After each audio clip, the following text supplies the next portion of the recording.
we've covered the primary research factors, let's just have a quick look at some research or secondary research, commonly referred to as desk research. Now, knowledge workers and people that work in an office tend to be more comfortable with this space, but let me challenge you in that if you want to be human-centered and be a true designer and using the design process effectively, then you need to get out of the office and onto the street. And your primary research is the key bit of information that you need. You cannot solve problems by looking at it through the lens of other people who didn't understand the context, who used their own biases and assumptions and information. So there is some information that is valuable, but not as rich and valuable as your primary research. And even within your primary research space, you've got an order of richness that emerges. All right, so there is the interviews, which, I would almost put at the bottom, moving right up the stack into, getting customers to fill in love letters and breakup letters and do diary studies, which is getting into their heads and how they think, up into the participatory type of things. So the challenge with those is that's getting into your head and how you think.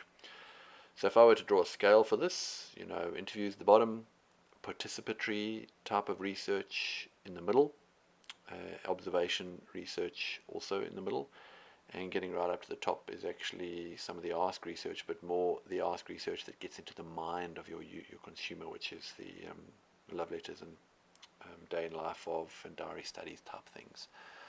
Secondary research also has its value, so this is really where we normally find something that sits within the known knowns or the complicated space. So, somebody's written about it, but it can provide some value here and extend our understanding. It's also cheaper, by the way. All right. So you can start with what's referred to as a literature review. All right. So this is all about just effectively working through public sources of information. Quoting Wikipedia is not always the best source to work with, by the way. All right, so you need to exercise a sufficient judgment on some of the topics that you use. There is also, the world according to Gartner. They have some value, but there are other perspectives out there that are a little more broader in their thinking. I personally find that's my conclusion, by the way. So you have a variety of other secondary resources that you can draw upon. Even, by the way, watching TED videos and seeing some of those case studies are very, very helpful. So there's a couple of sources that you can leverage as you run through literature reviews. So, choose them wisely. And a bit of an activity that I would like you to go through if you have the time is really to go and identify some secondary research sources that are specific to your current problem space that you're dealing with through this exercise. So what you want to do is you want to be able to identify those and go and put them up on your research wall so that people can begin to extract insights from those. So you can use tools that allow you to capture that in a digital form. We're building one called Tribal Mind. But there are other mechanisms that you can use to capture that and sort them and order them and prioritize them. And that's effectively what you're doing is you're going to go and get this research and you're going to come and bring it back. Well, what do we do with it? What we want to do is also go through some data analytics. Now, this is really, you're evaluating information or data that is collected about people via feedback forms and surveys. So this is not from your primary research, by the way. So this is really from some or other analysis that's occurred perhaps by another firm or another company. Could fit under some sort of primary research space if you had done it yourself, but somebody's done this assessment. They've used similar tools and techniques to what we've spoken about, but it's second-hand, and that's what you're going to do. And this is what we refer to as the data analytics space. So what you want to do now is you want to effectively roll these into the types of tools and techniques that you want to utilize in your research plan. And this is an example of the primary and secondary tools and applications for our travel and commuting example. So ultimately, all this information goes into your research plan. You can see we would have dealt with a number of questions here within this research plan.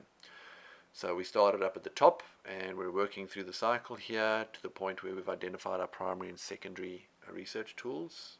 We're identifying resources that we're going to actually conduct those studies.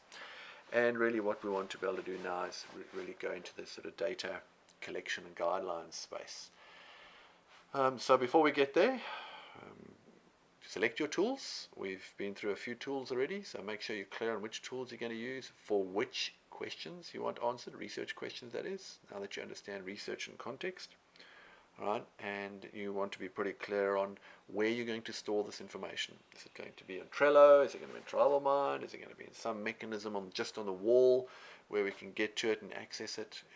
So we want to be able to curate information as either just evidence, which is the raw and semi-processed, versus data and information.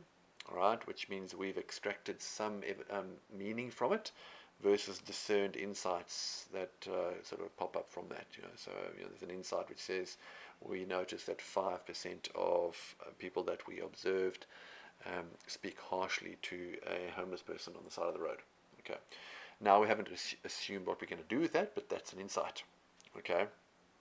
A data collection would be that the homeless person on the side of the road stays there from 8 a.m. in the morning to 10 a.m. in the morning. Okay.